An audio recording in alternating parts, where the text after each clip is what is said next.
Bénis le frère ou la soeur qui est à côté de toi. Salue-le. Salue celui qui est à ta gauche, à ta droite. Que les sœurs s'embrassent par un seul baiser. Les frères entre eux par un seul baiser. Alléluia. Je vous aime. Vous êtes le peuple de Dieu que Dieu m'a accordé. Vous êtes ma part dans le ministère. Et vous faites ma joie. Amen. À cause de vous, mon cœur est comblé. Soyez bénis. Amen. Jésus vous aime. Il a donné sa vie pour le salut de tout un chacun. Ce matin, nous sommes le dimanche 16. Nous sommes le dimanche 15. Merci frère, je suis pressé de partir plus loin avec vous. Oh, mon cœur bat plus vite pour voir Jésus dans sa gloire. Donc nous sommes dimanche 15 février 2026. Les pauvres en esprit se sont sacrifiés hier pour la Saint-Valentin. Vous connaissez l'origine de la Saint-Valentin? Il y avait un prêtre catholique qui était dans le sacerdoce.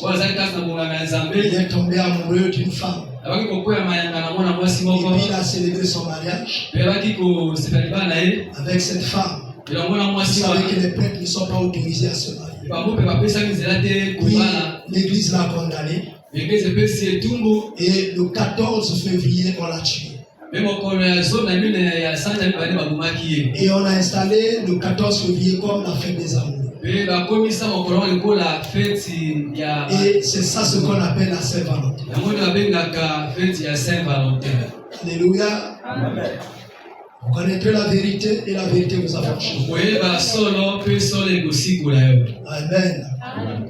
Frère Sylvain, donne un peu de force à cette micro-là. Ma voix est partie, frère. Merci pour ta gentillesse.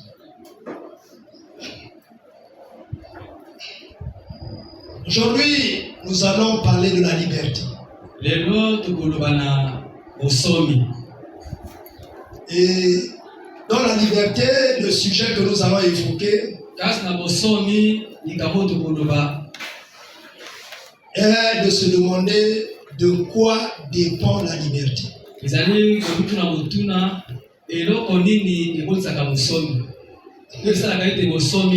Oui, frère, sois béni. Là, tu peux diminuer un tout petit peu pour la face. De quoi dépend la liberté?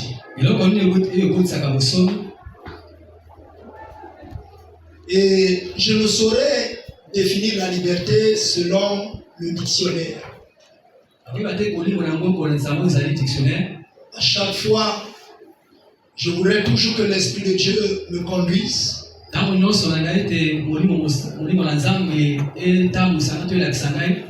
Pour que je définisse chaque mot selon la révélation que Dieu me donne. Donc comprenez, si vous allez fouiller le dictionnaire après, vous allez trouver une autre explication que l'explication que je vais donner ici. Moi, mon dictionnaire, c'est le Saint-Esprit. Chaque fois que je dois préparer un message, je lui dis, Saint-Esprit, ouvre-toi. Et apprends-moi à lire dans les pages de ta personne. Alors ce matin, au sens du Saint-Esprit, et nous définissons la liberté. Je lisais bien sous l'inspiration du Saint-Esprit. Et cela nous permet de dire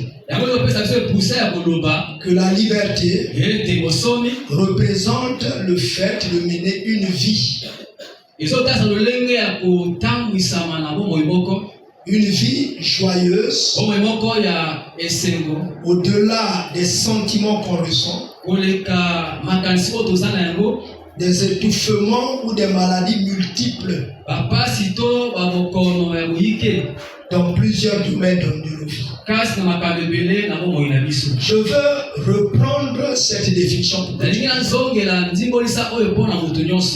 donc, nous étions en train de dire que selon l'inspiration du Saint-Esprit, nous pouvons dire que la liberté représente le fait de mener une vie joyeuse.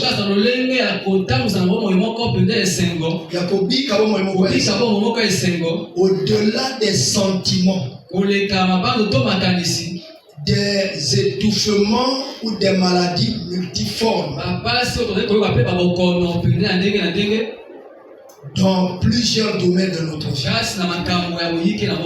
Vous voyez que dans cette définition, et tu peux être malade, tu peux connaître des moments difficiles, tu peux sentir quelques picotements dans ton corps, quelques démangeaisons, tu peux sentir les fièvres, mais tu vis dans la liberté parce que tu mènes une vie joyeuse, tu vis une vie qui te fait plaisir,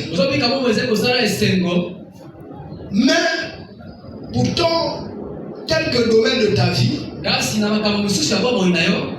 sont comme en train de dire le contraire.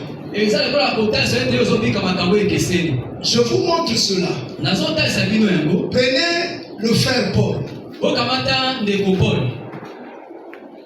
Ce matin, j'en parlais pendant que je me trouvais chez le frère François. Parce que j'ai commencé par là. Hier, j'ai appelé le frère François. Il m'a dit, papa, j'ai quelques étouffements et tout ça. Le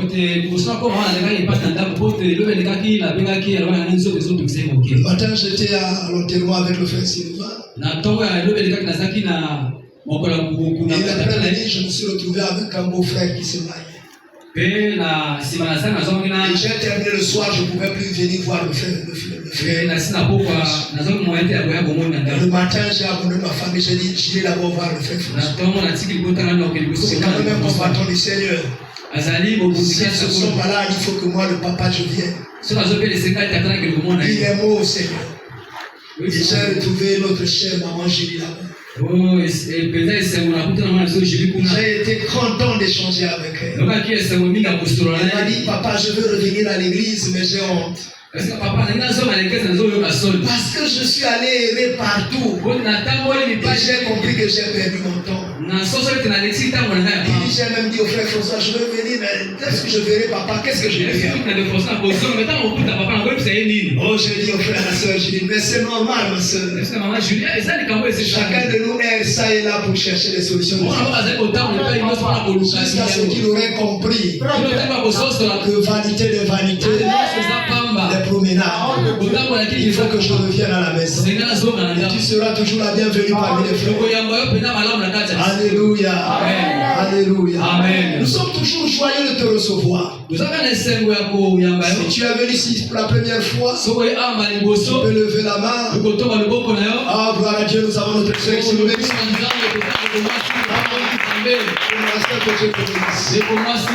nous fait toujours une joie. Et les bien-aimés se retrouvent parmi nous. Et nous bénissons aussi les gens qui nous écoutent à l'extérieur. Et parce que l'un de ces jours, il y a une maman qui nous a envoyé un message. Moi, je ne l'ai jamais vu. Elle m'a dit au pasteur, je vous suis depuis ma maison. Chaque jour que vous priez, je suis là, je prie avec vous. Et donc vous voyez, ça a été une chose pour moi d'apprendre qu'il y a des gens depuis leur maison. Ils prient avec nous, ils partagent les prédications avec nous. Et donc j'aimerais que notre frère Sylvain permette à tout un chacun d'écouter audiblement ce qui est enseigné ici. Parce qu'il y a des gens qui chez eux, ils écoutent ce que nous disons ici. Donc vous comprenez, je disais que je peux vous montrer cela par la vie du frère Paul. Le frère Paul était un grand prédicateur de l'Éternel. Et il avait un grand ministère puissant. Il manifestait des grands miracles. Je me rappelle ce matin de lui. Lorsqu'il a prêché toute la nuit, et puis un frère somnolait. Il est tombé par la fenêtre qui était ouverte. Il s'appelait le frère Eutychus.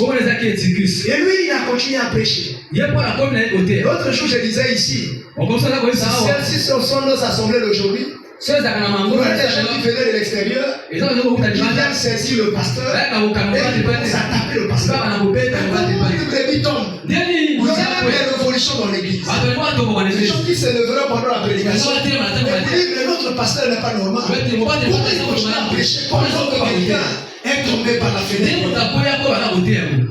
Et le frère Paul a continué à prêcher. Jusqu'au petit matin, il a terminé. Et lorsqu'il termine, et il va maintenant chercher là où Eutychus était tombé. Et il arrive là, Eutychus était déchiré. Et le sang avait déjà coulé. Il n'avait plus de vie. Alors, je bénis les chrétiens de cette époque. Parce qu'il y a des chrétiens qui sont restés à l'église. En train de suivre la parole. Ils ne se sont pas précipités pour aller vers Eutychus. Or que nous ici, dès qu'on entendrait des cris là dehors, il y aurait ceux qui auraient tendance même à sortir. Et si les cris là ne disent même rien, il y a des gens qui vont prendre la panique pour dire est-ce que c'est pas la guerre qui va arriver? Et qui vont quitter le culte. Mais les chrétiens du premier siècle n'avaient pas quitté la maison de Dieu. Lorsqu'Eutychus était tombé et mort. Et le frère Paul est descendu après plusieurs heures. Il a imposé la main à Eutychus. Il a imposé la main à Eutychus. Et son corps s'est recomposé. Et le sang est revenu dans sa vie. Et il a repris le souffle de vie. Et il est ressorti et est revenu à la vie. On bénit Dieu. Gloire à Dieu. Alors ce frère qui faisait autant de miracles, il est arrivé que lui-même, il avait quelque chose qui le chatouillait dans son dos. Et ça le chatouillait, ça le faisait très mal. Donc je m'imaginais ce frère Paul, après avoir prêché, après avoir imposé les mains aux gens, après que les miracles se sont manifestés par son ministère, quand il revient à la maison, il s'assoit au bord du lit. Il dit Seigneur, j'ai très mal ici, Seigneur. Mais tu ne peux pas me lever, Seigneur. Et le Seigneur ne levait jamais cette anomalie. Et le frère Paul en pâtissait. Il en souffrait. Et jusqu'à ce qu'il en soit mort, cela ne l'a jamais quitté. Et un jour, il était même malheureux. Parce qu'il a prié une première fois. Il a prié une deuxième fois. Il a prié une troisième fois. Et le Seigneur l'a parlé. Il a dit, ma grâce te suffit. Donc il lui dit, tu n'as pas besoin d'être guéri. Que tu saches que je suis avec toi. Et ce que je fais avec toi est déjà suffisant. On ne cherche pas autre chose. Maintenant je dis à quelqu'un, ce que tu vis aujourd'hui, ça ne doit pas te décourager. Ça ne doit pas te rétrograder. Au contraire, ça doit te pousser à s'attacher à toi, d'aller plus de l'avant. Même si tout le monde t'abandonne, même si personne ne vient te voir, même si personne ne prie pour toi, même si toute la famille t'a laissé, il y a une seule personne qui ne t'abandonnera pas. Jamais. Même lorsque ton pasteur t'aurait abandonné, lui ne t'abandonnera pas. Même lorsque ta femme t'aurait quitté, même lorsque ton mari t'aurait demandé divorce, il y a une seule personne qui ne divorcera jamais, qui ne te quittera jamais. C'est le Seigneur Jésus. Malgré l'état dans lequel tu es, il est toujours à côté de toi. Il y a eu des jours où tu as les maux de tête, tu as le sentiment comme si Jésus n'est pas là. Tu t'as chez nous, tu pries, tu dis mais est-ce que Jésus a entendu? Pourtant il m'avait promis la délivrance. La Bible dit qu'il fait chaque chose bon dans son temps. Il est influencé par personne. Il fait tout comme il veut. Alors donc, voyez-vous la liberté? C'est au-delà des sentiments qu'on peut sentir. Au-delà des pressions qu'on peut avoir dans son corps. Au-delà des tribulations qu'on peut avoir dans sa famille et dans sa vie. Et vous comprenez tout le sens de la liberté ici. Donc ça ne dépend pas de la richesse, ni de la pauvreté. Ça ne dépend pas du fait que tu as des enfants ou non. Ça ne dépend pas du fait que tu travailles ou non. Ça ne dépend pas que de ton commerce tu as fait du bénéfice ou tu es tombé. Non, ça ne dépend pas de ça. La liberté, je vais vous en parler plus tard. Et à plus d'une fois, frère, et bien aimé ma soeur, ces derniers jours, nous avons compris à la lumière de la parole de Dieu que le spirituel influence le physique. Lorsque dans ta vie spirituelle, tu es un prisonnier et ta vie de tous les jours va en pâtir. Et donc, il faut que nous puissions faire attention avec notre spirituel. Avec notre spirituel, nous devons avoir des bonnes alliances. Parce que dans l'alliance spirituelle que tu as, cela influencera ta vie physique. Alors, mon ami, j'ai commencé à regarder cela avec Akab. Akab, déjà ce nom veut dire ami du Père. Le Père, c'est Dieu. Donc, celui qui est un ami de Dieu, c'est celui qui a une alliance particulière avec Dieu. Un ami connaît là où dort l'ami. Un ami connaît les problèmes de l'ami. Un ami partage les difficultés de l'ami. Il le soulage chaque fois qu'il peut. Et vous voyez, Jésus dit, je ne vous appelle plus mes serviteurs. Je ne vous appelle plus serviteurs. Mais je vous appelle mes amis. Parce que je vous ai dit tout ce que le Père m'a révélé. Donc un ami connaît ce que son ami connaît. Un ami partage la vie avec son ami. Regardez, Akab est l'ami du Père. Donc c'est quelqu'un qui connaissait Dieu très bien, qui avait une bonne relation avec Dieu. Chaque fois qu'il s'agenouillait, il parlait avec Dieu. Dieu l'écoutait et il exauçait. Vous vous imaginez de ce qu'Akab était? Maintenant, il a eu un problème. Le fait d'avoir tissé une nouvelle alliance.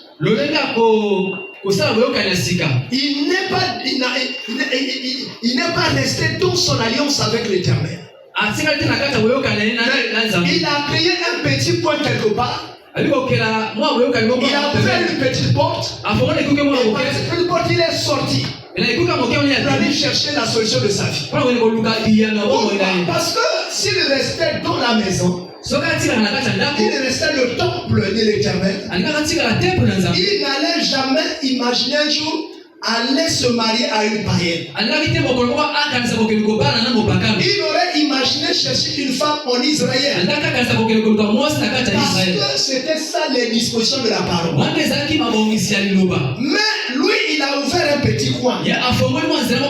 Par une fenêtre, il est sorti. Et il est allé faire un tour dehors. Et pendant qu'il errait dehors, il est allé tisser une alliance avec Jézabel. Et il a ramené Jézabel chez lui. Ils sont rentrés par la fenêtre et non par la porte. Parce que la porte c'est Dieu. C'est lui la porte de la vie éternelle. Il n'y a que les brebis qui entrent par la porte qui ont la vie. Tous les brebis qui passent par la fenêtre sont les voleurs. Le voleur c'est le diable. Est-ce que vous voyez ça? Donc, Akab en sortant par la fenêtre, il a lié une alliance avec le diable. En entrant par la fenêtre, il a doublé encore son alliance. Et cette alliance-là a produit quelque chose de métamorphosé dans sa maison. Quelque chose d'une forme bizarre. Vous voyez, lorsqu'une femme met un enfant au monde, on commence à regarder d'abord l'enfant. Est-ce que l'enfant a la forme d'une personne? Et si l'enfant n'a pas la forme d'une personne, on dit c'est un phénomène. Pourquoi? Parce qu'on reconnaît que la personne a des yeux, a une bouche, a un nez, a des bras, a des pieds, a un nombril, placé dans l'endroit qu'il faut. Maintenant, si il est placé derrière la tête, on dit non, ça c'est un phénomène. Ça c'est pas un enfant. Alors, et pendant que Akab, lui-même il voyait Jézabel comme une femme normale, la spiritualité voyait Jézabel comme un phénomène. Pourquoi comme un phénomène? Parce que Jézabel a ramené dans la maison d'Akab 450 prophètes d'Astarté. 450. 400 prophètes de Baal. Il les a fait tous rentrer dans la maison. La maison où on adorait l'Éternel. On a commencé à adorer Baal. On a commencé à adorer Astarté. Et une autre odeur commence à sortir de cette maison. Une autre fumée désagréable à Dieu commence à sortir de cette maison. Et finalement, notre frère, qui avait une alliance particulière avec Dieu, a été corrompu. Et il a fini par se perdre jusqu'à aller jusqu'à la mort physique. Combien de fois par cette alliance il est rentré dans la mort spirituelle? Vous voyez, le domaine spirituel, on ne doit pas s'amuser avec. On ne doit pas faire des compromis avec le domaine spirituel. Faites attention avec votre spiritualité. Alléluia. Amen. Maintenant, je suis allé regarder encore plus loin. Un autre garçon. Samson. Celui-là, c'est un frère élu. Élu avant d'être conçu dans le sein maternel. Vous regardez ça dans le livre de Juges, n'est-ce pas? Alors, il est élu avant d'être dans le sein maternel. Dieu révèle même à sa mère ce qu'on doit observer lorsqu'il sera né, pour que son ministère prenne toute sa dimension. Alors finalement sa maman a conçu, et à la fin elle a enfanté. Et cet enfant, on ne l'a jamais coupé les cheveux, on l'a toujours tressé, et un nombre de tresses bien déterminé. Il n'avait que 7 tresses. Or, vous savez que le chiffre 1 à 7, c'est un chiffre allégorique. Ce sont des chiffres de révélation. Un qui marque l'unité, deux qui marquent le témoignage, trois qui marquent la résurrection. Et vous arrivez à 7 l'accomplissement. Et donc, le frère Samson avait l'unité et il avait l'accomplissement de l'unité. Donc en lui, toute la divinité y résidait. Il était même un prototype de Christ. Mais le frère Samson, il a ouvert un coin à côté. Là il devait aller faire un tour dehors. Il n'est pas resté dans la maison. Il a sauté par la fenêtre. À chaque fois il avait le cœur chez les Philistins. À chaque fois il regardait les filles des Philistins. Toujours le mariage. Toujours le mariage. On a dit faites attention avec le mariage. Frères et sœurs, nous qui voulons le mariage, qui voulons nous engager au mariage, le mariage peut nous compromettre. Peut détruire notre vie. Il y a des chrétiens qui se sont affaiblis dès qu'ils se sont mariés. Il y a des sœurs qui priaient. Des frères, des sœurs qui recevaient des prophéties. Des sœurs qui avaient des visions. Dès qu'elle s'est mariée, le mari l'a tirée vers le bas. Et elle est devenue froide. Il venait dans l'église parfois, il dit, ah papa, j'étais en train de préparer. Elle dit, oh, papa, j'étais en train de préparer. J'ai regardé la montre comme ça. Le temps était déjà passé là. Maintenant, papa a déjà commencé à faire. Vous voyez? Et donc, Samson, Cet homme élu avant le sein maternel. Un homme qui avait la plénitude de l'onction. Un homme qui parlait et que Dieu faisait une grâce particulière. Un homme qui était capable d'arracher les poteaux en béton comme ça. Il ne faisait pas comme ça. Tout ça s'arrache. Un homme qui pouvait tuer 1000 personnes. Qui déchirait le lion par les mains. Mais il a ouvert un coin. Et il est sorti par la fenêtre. Il est allé guetter dehors. Ah oui, c'est ça, guetter dehors, c'est sorti de la parole. Alléluia. Amen. Alléluia. Amen. Attention de sortir de la parole. On ne fait pas de compromis avec la parole. On se soumet seulement à la parole. Et donc lui, il fait un tour dehors. Il ne sort pas par la porte. Il sort par la fenêtre. Il revient toujours par la fenêtre. Il est allé une première fois par la fenêtre. Il a fait une alliance. Une alliance qui a failli le coûter cher. Qui a failli coûter sa vie. Là encore Dieu l'a sauvé. Il est revenu par la fenêtre. Mais il ne revient pas à Christ. Il ressort par la fenêtre. Il va une deuxième fois. Touche le cœur chez les Philistins. Parce qu'il convoitait tellement les filles des Philistins. Et c'est comme vous et moi. Nous convoitons les filles du monde. Lorsque je parle de filles du monde, je ne parle pas seulement des femmes. Je parle de tout ce qui entoure la mondanité. Les plaisirs, la Saint-Valentin. Excusez-moi de parler de la Saint-Valentin. Peut-être hier tu as été en Saint-Valentin. Excuse. Que Dieu te dise que la Saint-Valentin, ça c'est les filles des Philistins. Est-ce que s'il y a quelqu'un chrétien qui lui dise Amen? Amen. S'il y a quelqu'un qui ne va plus fêter la fin de la Saint-Valentin, qui lui dise Amen. Ah, vous allez dire, mais papa n'a pas dit Amen, lui fêtera seulement la Saint-Valentin. Oh, moi la Saint-Valentin, ça là. Alors, mon ami, la Saint-Valentin, c'est faire un tour dehors. Il faut aller faire un tour dehors. Donc, Samson, il est allé une deuxième fois.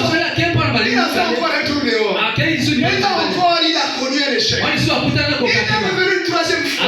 Il est reparti par la fenêtre. Et là, il ne sait pas où sortir. Il a été séduit juste à trahir l'alliance qu'il avait avec Dieu. Il a vendu chez une païenne l'alliance, le secret de son alliance.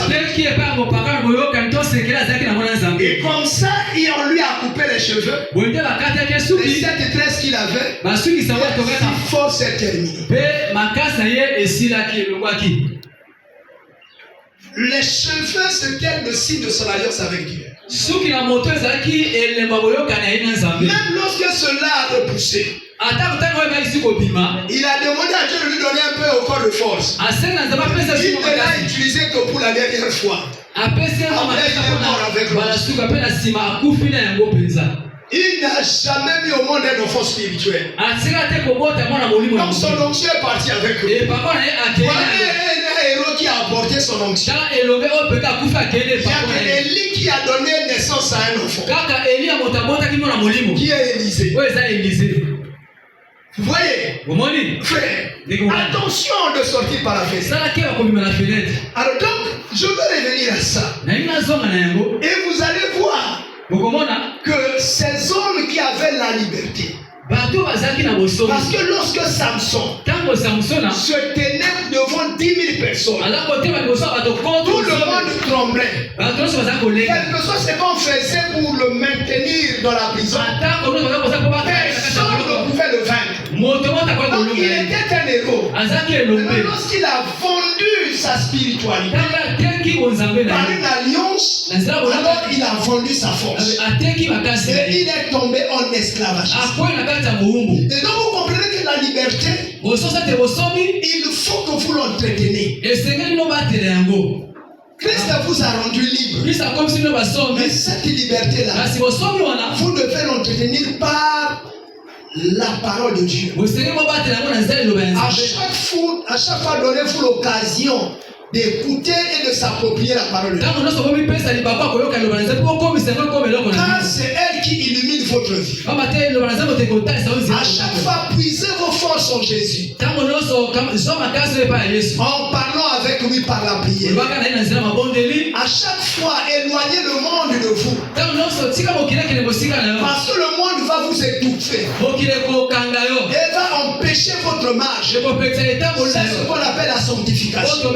S'éloigner du monde, c'est se sanctifier. Ces trois choses-là, vous devez les faire.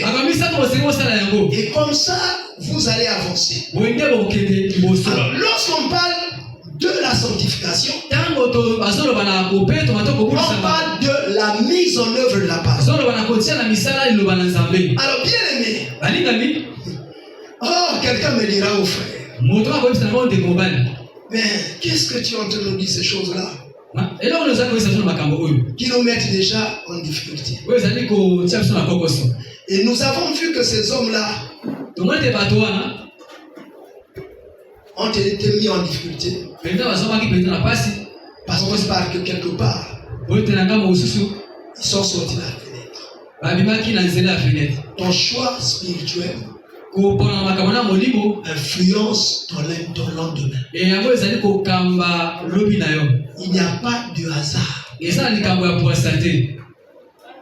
Ce que tu vis maintenant, ce n'est pas un fait de hasard. Ça part de tes choix. Prenez Marc chapitre 3. Je ne sais pas si le Seigneur me permettra de lire par mes yeux ici. Seigneur, permets-moi de lire. Marc chapitre 3, vous y êtes. Je veux que tu commences par 7 à 11.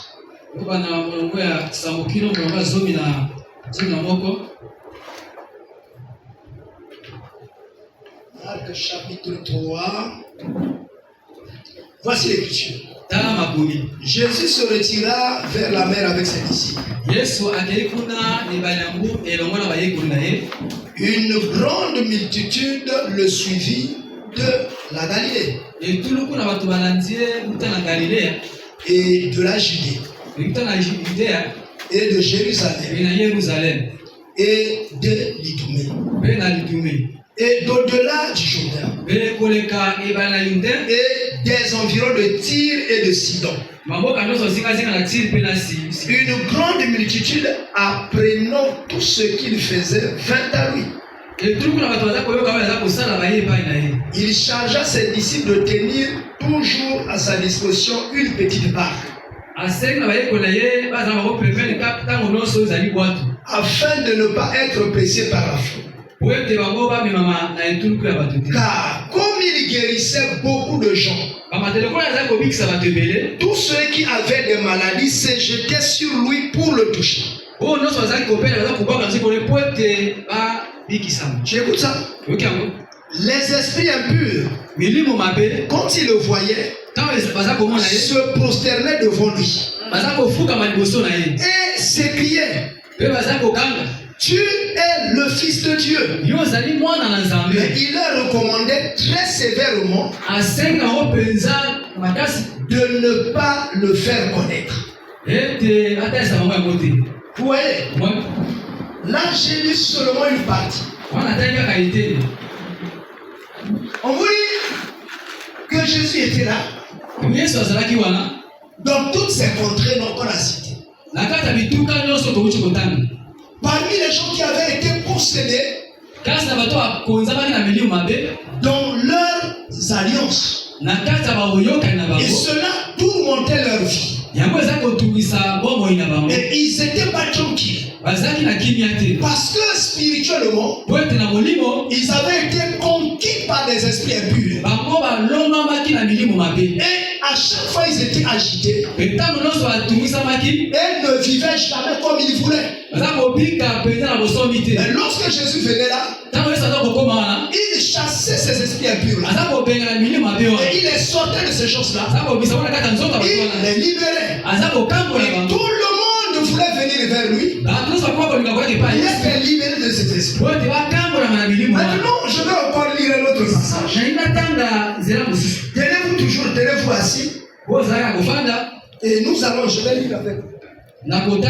Prenez cette fois-ci Luc. Chapitre 11. Et je voudrais lire 14 à 28.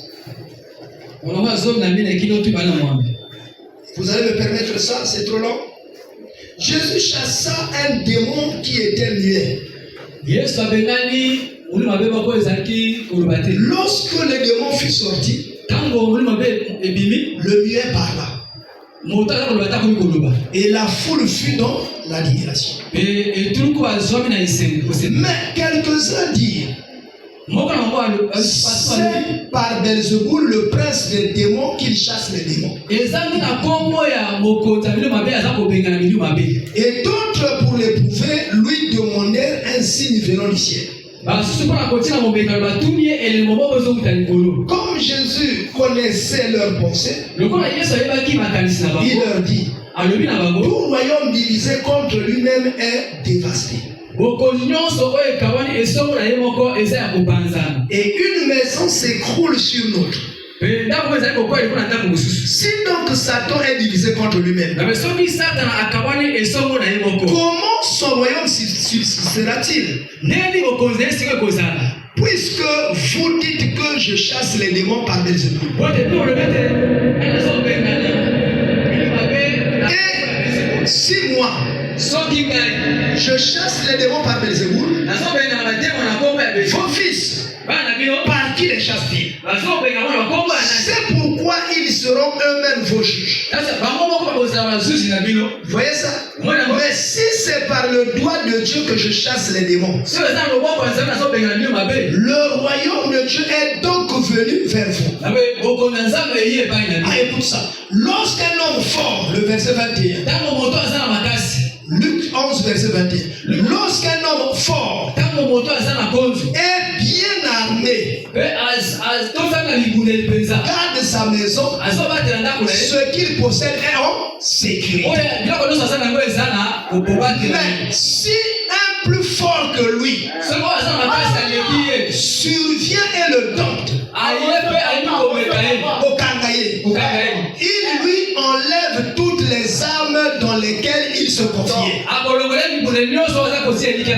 Et il distribue ses dépouilles. Celui qui n'est pas avec moi est contre moi. Et celui qui n'assemble pas avec moi disperse. Ah, frère, regardez ici, ma soeur. Qu'est-ce que je peux dire de plus? Ici, il s'agit du jeu des alliances. Parce que notre problème, c'est de parler de la liberté. Quand est-ce qu'on peut avoir la liberté? Lorsque nous avons lu ces deux passages, nous regardons à chaque fois que des personnes ont été habitées par des démons. C'est-à-dire par des esprits du monde impur. Ces esprits-là les agitaient. Ces esprits-là ne les laissaient pas tranquilles. Ces esprits-là les tourmentaient. Mon ami, c'est ce que je veux dire à quelqu'un. C'est ce que je veux dire à moi-même. Lorsque nous contractons les alliances avec des esprits du monde des ténèbres, quelle que soit la science occulte que ces esprits-là sont logés, le fétichisme, l'occultisme, la franc-maçonnerie, le shintoïsme, le bouddhisme et le fétichisme, le mawata, le nzobi, le zebora, tout le reste, le chikumbi et tout ça. Et lorsqu'on tisse ces alliances-là, ces esprits-là prennent possession sur nous et nous dominent et nous mettent dans une forme de prison. Lorsqu'on parle d'un esprit impur, sacrifices que tu peux tirer au départ, ces esprits-là finiront par te tourner. Ces esprits-là finiront par te mettre en difficulté. Là, c'est le jeu des alliances. Vous comprenez? S'il y a une question à se poser, est-ce que ça vaut la peine de tisser une alliance avec le diable? Est-ce que ça vaut la peine de rentrer dans des alliances avec des fétiches, avec des sciences occultes? Je pense non. Si on le fait, c'est une erreur. Au départ, on peut vérifier quelque chose. Tu vas chercher un mariage, tu vas regarder, tu vas voir un petit féticheur. Tu dis, chasse Hélène qui est installée dans ce mariage. Et place-moi. Mais oui, au départ, tu vas être là. Comment terminera le mariage? Vous voyez, le même esprit qui t'a ramené là, c'est le même esprit qui te sortira là. Au départ, tu te sentiras à l'aise. Mais à la fin, tu ne te sens pas à l'aise. Tu as besoin d'un enfant. Tu vas voir un fétiche. On dit, oh, lui, il est qui te fait un petit fétiche là. Tout ce que tu vas concevoir. Gloire à Dieu. Avec la volonté permissible de Dieu, tu conçois. Tu mets au monde un enfant. Soit cet enfant là, lorsqu'il va grandir, il va tomber toujours malade. Ça t'appauvrit du jour au jour. Et ça te rend prisonnier. Et soit c'est un enfant qui va avoir un banditisme. Parce que lui, il est agité par des esprits qui l'habitent. Il va casser tout ce qui est à la maison. Il vend tout ce qui est à la maison. Il crée dans ses parents des soucis. Et tu vas dire, mais si je savais, tu avais déjà tellement avancé, et le fruit que tu recordes est douloureux. Mon ami, regarde maintenant ces gens-là qui étaient dans ces alliances-là, qui étaient possédés par ces esprits-là. Comment ils étaient tourmentés. Maintenant, regardez lorsque Jésus est venu. Et qu'est-ce qu'il a fait? Il a chassé tous ces esprits qui ont libéré la vie de ces personnes. Et ces personnes ont été affranchies. Ont retrouvé la paix, la quiétude et la tranquillité. Vous voyez? Et lorsque le monde était dit non, vous croyez que c'est quoi? C'est les simulations. Lorsque le monde était dit non, vous croyez que c'est quoi? Ce sont les simulations. Jésus, c'est quelqu'un qui travaille avec les esprits démoniaques. C'est par les démons qu'il chasse les démons. Jésus dit, trouvez-vous normal que le monde des ténèbres combatte le monde des ténèbres? Que le royaume soit divisé par le même royaume. Divise le même royaume. Mon ami, lorsque nous sommes ici à l'église, c'est le royaume de Dieu. Tous ceux qui emmènent des phénomènes bizarres ici, ce ne sont pas des enfants de Dieu. Ils sont habités par des esprits sataniques. Parce que ceux qui sont de Dieu, ils ne manifesteront que les choses qui viennent de l'esprit de Dieu. Vous lisez ces choses-là là-bas dans Galate. La paix, la tempérance, la bénédiction, l'amour, la joie, la persévérance, la patience, toutes ces choses-là. Maintenant, si quelqu'un commence à venir ici avec des querelles, avec des combats, vous voyez une soeur qui arrive ici, c'est parce que les esprits qui te possédaient avant que tu viennes ici là sont toujours là. Oui, mais parce que tu avais ces esprits là et tu étais là-bas toujours en train de te battre, tu insultais les gens parce que tu as ces esprits là. Et lorsque tu viens ici, tu manifestes le même comportement. Tu as le même esprit, frère. Tu as le même esprit, ma soeur. Ne te réjouis pas. Ne te dis pas que je suis un enfant de Dieu. Lorsque tu vas dans le mensonge, lorsque tu vas dans la tricherie, lorsque tu marches dans l'impudicité, lorsque tu vas dans toutes ces choses sales, ce sont les esprits impurs qui t'imposent ce comportement. Tu crois que tu le fais par ta volonté. Oh, ce n'est pas ta volonté. Ce sont des esprits impurs qui sont en train de te bailloter de gauche à droite. Oh,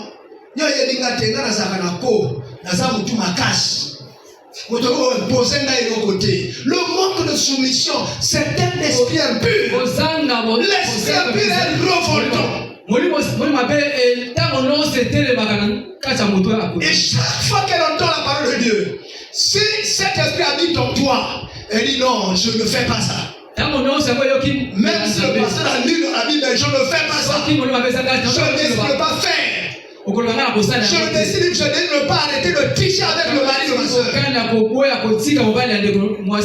Oh, ce mari-là qui me paye la maison, qui m'habille, je tricherai toujours avec lui. Même si le pasteur me dit des choses, même s'il a parlé par prophétie, je m'en fous. Tu es dominé par des esprits impurs. Tu viens ici, tu écoutes les prédications. Tu sors de là, tu vas critiquer quelqu'un. C'est l'œuvre des esprits impurs. À un moment donné, il faut sentir son malheur. S'agenouiller et prier. Dire Dieu, pourquoi je continue à vivre dans une possession? Pourquoi je continue à être manipulé? Je suis ta fille, je suis ton fils. Libère-moi, Jésus. Ne me garde pas dans ces choses. Tous ceux qui crient à Jésus, Jésus vient à leur aide. Lorsque Jésus passait, ce monsieur a dit, Fils de l'homme, aie pitié de moi. Aie pitié de moi. Vous vous rappelez de qui il s'agissait? De cet homme qui habitait dans le cimetière. Il dit, Fils de l'homme, Fils de l'homme, aie pitié de moi. Aie pitié de moi. Les esprits impurs le retenaient. Ne crie pas. N'appelle pas le Fils de l'homme. Mais le Fils de l'homme l'a entendu. Il a dit, esprit impur, sortez de cet homme. Allez dans le troupeau. Et cet homme a été libéré. Il ne se blessait plus avec des pierres. Il ne continuait plus à dormir dans les cimetières. Lorsque tu continues avec des choses sales, ce sont des esprits impurs qui sont en train de te bailloter. Cherche la délivrance. Vous voyez, Jésus a libéré ses hommes. Et vous voyez que s'il y a un esprit plus fort, c'est avec cet esprit-là qu'on doit faire l'alliance. Ne faites pas alliance avec les esprits faibles. Cherchez le plus fort. Le plus fort, c'est Christ. Oui, c'est lui. Et regardez ce qu'il dit dans Jean 8, 36. Si donc le Fils de l'homme vous affranchit, vous serez réellement libre. La liberté que vous aurez, ce n'est pas une proclamation. C'est un vécu réel. Des choses palpables. Et regarde l'appel qu'il nous lance. Vous connaissez tout ce verset. Matthieu 11, 28. Venez à moi. Vous tous qui êtes chargés, vous êtes fatigués. Tu as tellement fait d'efforts. Tu as manifesté même la volonté de sortir. Tu as vu que c'était impossible. Chaque fois que tu fais des efforts, tu retombes. Jésus dit, venez à moi. Vous tous qui êtes chargés, vous êtes fatigués. Je vous donnerai du repos. Donc c'est vers lui que nous devons tous y aller. Parce que lui, il a chassé les démons. Donc les démons ne sont pas plus forts que lui. Si les démons étaient plus forts que lui, ils ne devaient pas sortir. S'ils sont sortis, c'est que les démons sont pas plus forts. Or, l'alliance on doit la faire avec le plus fort. Quelqu'un me dira, oh frère, je suis déjà ici à l'église. Quelqu'un dit, oh frère, je suis déjà ici à l'église. Mais pasteur, mais pourtant je suis à l'église. Comment je me dis encore, je dois venir à Jésus? Ah, mon ami. Parole de Dieu. Être à l'église, frère, ma soeur, c'est pas la preuve que je suis venu à Jésus. Tu peux être à l'église et être esclave du monde des ténèbres. Vous voyez cette femme dans la Bible qui pendant 18 ans était courbée. Oh non, ce n'est pas de courbée, c'est une déformée par les esprits impurs. Pourtant on dit que c'est une fille d'Abraham. On est une fille d'Abraham, c'est une fille de la promesse. Abraham, c'est le père du salut par la promesse. Vous voyez? Abraham, c'est le père du salut par la promesse. Or que la promesse c'est Jésus-Christ. Mais regardez une fille d'Abraham. Un chrétien possédé pendant 18 ans, dominé pendant 18 ans. Alors donc être à l'église, venir s'asseoir là, prêcher ici, c'est pas ça qui est la preuve que tu es affranchi. Il y a des gens prédicateurs comme moi, comme ça, mais voleurs, préparant des messages pour estorquer l'église. Il y a des gens prédicateurs, mais impudiques. Il est prédicateur mais possédé. Il y a des centres manipulés par le monde des ténèbres avec un mensonge accru. Centre mais possédé. Surtout les prophètes et les prophétesses. Ceux qui prophétisent, ceux-là ils doivent regarder très bien. Par quel esprit ils prophétisent? Par quel esprit ils prophétisent? Est-ce que c'est par l'esprit de Dieu? Il faut se tenir toujours à la brèche. Se tenir toujours à la tour. Si tu as le don de prédication, de prophétie, tu as le don de vision, tu dois te tenir à la brèche. Toujours en prière. Tu vas toujours à la montagne. Parce que moindre distraction, le diable s'infiltre. Il commence à t'utiliser. Tu es toujours content de dire, ah, c'est Dieu qui m'utilise. Or que le diable est déjà là sans que tu saches. Est-ce que quelqu'un peut dire amen? Amen. Dis avec moi, Dieu aide-nous. Dieu aide-nous. Dis encore avec moi, Dieu aide-nous. Dieu aide-nous. Il faut que nous prions que Dieu nous aide. Que Dieu nous aide. Et mon ami, gloire à Dieu. Ce n'est pas le fait de venir s'asseoir à l'église qui fait de vous enfant de Dieu, qui fait de vous affranchi. C'est au-delà de venir s'asseoir ici. Il est question de lui faire totalement confiance en faisant ce qu'il demande dans sa parole. Si tu vois que ton cœur commence à se partager entre ce qui est écrit et les désirs de ton cœur, tu subis déjà un combat. Maintenant, s'il arrive que tu choisis ce que ton cœur fait, demande, c'est que tu es conquis par les esprits impurs. Mais si tu restes dans le camp de la parole, malgré tout ce que tu subis, c'est là que tu sauras que tu es dans l'alliance. Est-ce que quelqu'un peut dire amen? Amen. Ah, mon ami. Qu'est-ce qu'on peut dire?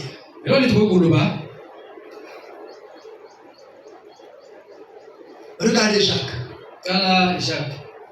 Je voudrais lire ça pour aller vers la fin. Jacques chapitre 1er. Le verset 22. Oh. Apôtre Jacques. J'y suis arrivé. Est-ce que mes yeux, tu peux encore regarder un peu? Jacques chapitre 1er. Le verset 22. Mettez en pratique la parole. Et ne vous bornez pas à l'écouter, en vous trompant vous-même par de faux raisonnements.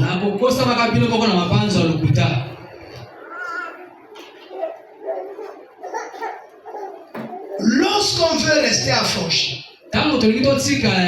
on doit s'appliquer tous les jours à mettre en pratique la parole de Dieu. Quelles que soient les réalités que nous vivons, mener un combat spirituel permanent.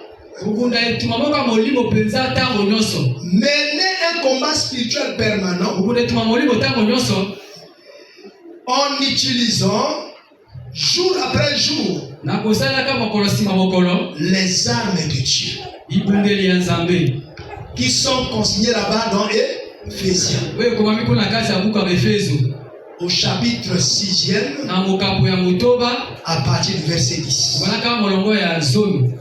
Lesquelles armes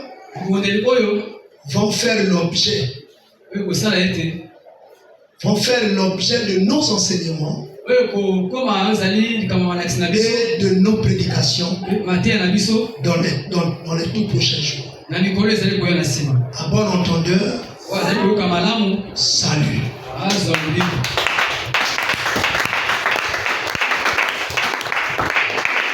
Je vais prier pour les offrandes. J'ai souvent eu coutume de prier après la prédication.